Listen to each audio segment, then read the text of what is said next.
Comfortable. நான் படிச்சு English medium. என்னதான் உங்களே அப்பா என்ன தமிழ் மீடியம் தெரியுமா? என்னதான் நீங்க ஒரு வீட்டுக்கு வாங்க தெரியுங்க. நான் புரியல. அவளை பிள்ளை கடைசி காலத்துல கஞ்சி நம்பி என்னை ஒரு இங்கிலீஷ் மீடியத்துல சேர்த்தாங்க. நான் ஸ்கூல்ல என் போட்டோ எடுக்கணும்னு சொல்லி அவரோட மட்டும் மிஸ் உங்க காலத்துக்கு போட்டா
முன்னாள் அமைச்சர் எங்களை போன்றவர்களுக்கு என்றும் அன்றும் என்றும் என்றும் அமைச்சர் அருமை சகோதரி கீதா ஜீவன் அவர்கள் வருகை தந்திருக்கின்றார்கள்.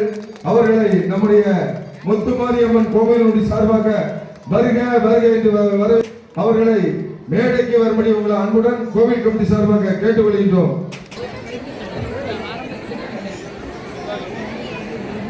நாங்கள் அமைச்சர் அவர்களை இந்த வெள்ளிசை முடிந்து இந்த ஆலயத்திலே கும்மி பாட்டு வருவதற்கு அவர்களை வருக வருக என்று நாங்கள் சொல்லியிருந்தோம்.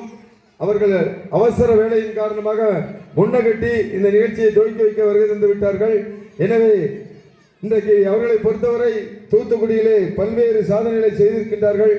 இன்றைக்கு நம்முடைய ஆலயத்தை பொறுத்தவரை அண்ணாச்சி பெரியசாமி அவருடைய ஒப்பனார் இந்த பவுண்டேஷன் கோயிலிலே போடுகின்ற சமயத்தில் முதல் இன்றைக்கு வரை அவர்கள் எப்படி இந்த ஆலயம் முன்னேற வேண்டுமோ தம்பி கோட்ராஜா செய், நான் உனக்கு உறுதியாக இருப்பேன் என்று கூறினார்களோ அதுபோன்றுதான் இன்றைக்கு அருமை சகோதரி கீதா ஜீவன் அவர்கள் இன்றைக்கு நம்முடைய ஆலயத்திலே என்ன வேண்டாலும் செய்து கொடுத்து கொண்டிருக்கின்றார்கள். அப்படிப்பட்ட அருமை சகோதரி கீதா ஜீவன் அவர்கள் இன்றைக்கு வருகை தந்திருக்கின்றார்கள். அவர்களை அருள்மிகு ஸ்ரீ முத்துமாரியம்மன் கோவில் சார்பாக வருகை வருகை என்று வரவேற்று இப்போது இளைஞரணி சார்பாக இந்த சால்வையை அமைச்சர் கீதா ஜீவன் அவர்களுக்கு இப்போது கோவிலின் சார்பாக அந்த இன்றைக்கு சமுதாயத்து மக்களுக்கு இளைஞர்களுக்கு என்றைக்கும் அவர்கள் உறுதுணையாக இருப்பார்கள் என்பதை மட்டும் தெரிவித்து இன்றைக்கு அவர்கள் சிறிது வாழ்த்துறை வழங்குமாறு உங்களை அன்புடன் கேட்டுக்கொள்கிறேன். கொடை விழா முன்னிட்டு நடைபெறும் இந்த நிகழ்ச்சி சகோதரி சத்யா மற்றும் சகோதரர் செல்வின் அவருடைய குழுவினர் நடத்தும் வில்லிசை நிகழ்ச்சி. எனக்கு பொதுவாக வில்லிசைனா ரொம்ப பிடிக்கும். அதுவும் அந்த பழைய காலத்து கதையை உட்காந்து கேட்கறதுக்கு ரொம்ப பிடிக்கும். எங்கள் அம்மா ஒரு 8:30-9 ஆனால் வீட்டுக்கு வந்துருன்னு என்னை கூப்பிட்டு போயிடுவாங்க. ஏன்னா கதை 12 வரைக்கும் ஓடும், ஆனால் நம்ம கேட்க முடியாது. அந்த மேடையில் கூட போய் ஏறி உட்காந்துக்கிடுவேன். நான் அந்த பக்கத்தில் ஒரு ஸ்டூல் போட்டு நம்ம பத்ராளியம்மன் கோயிலில் நடக்கும்போது நந்தகோலபுரம். ஆனால் இந்த கலை மறைந்து வருகிறது எல்லாரும் பேசினாங்க. ஆனால் சத்யாவோட ரீல்ஸை நான் கிட்டத்தட்ட 2 வருஷமாக பார்த்துட்டு இருக்கிறேன். சத்யா செல்வினோட ரீல்ஸ், உங்களுடைய வில்லிசை, மெயினாக கும்மி பாட்டு தான் நிறைய வரும் ரீல்ஸில். கும்மி பாட்டு அதுபோல் இப்போ நிறைய இளைய தலைமுறை வர்றது நமக்கு மகிழ்ச்சியை தருகிறது. பெர்ஃபார்ம் பண்ணுறீங்க, உங்களுக்கு வாழ்த்துக்கள். மென்மேலும் நீங்கள் வளர வாழ்த்துக்கள். நிறைய பேரை உருவாக்கணும். வேறு உடுக்கு சத்தம் கேட்கலையே இல்லையோன்னு நான் நினச்சேன். நான் அவர் இருக்கிறாரு, ஆனாலும் சத்தம் கேட்கல. அவருக்கும் ஒரு ஸ்டூலை போட்டு உடுக்க வச்சுட்டா நல்லா இருக்கும்னு நினைக்கிறேன். ஏன்னா அதுக்கு ஒரு இது உண்டு இல்லையா? அதனால் மென்மேலும் உங்கள் குழுவினருடைய இந்த கலாச்சார நிகழ்வுகள், வெள்ளிசை நிகழ்ச்சி எல்லா இடமும் நடக்கணும். நீங்கள் மென்மேலும் வளரணும், அநேகருக்கு உங்களுடைய உதவியாக இருக்கணும் என்று வாழ்த்தி, அண்ணனும் நல்ல ஒரு நிகழ்ச்சி ஏற்பாடு பண்ணியிருக்கீங்க. வெள்ளிசைக்கு அப்புறம் இன்னொன்று சொல்ல விரும்பல, காலை நீட்டிக்கிட்டு பாட்டிமாரா உட்காந்துருப்பாங்க தெரியுமா?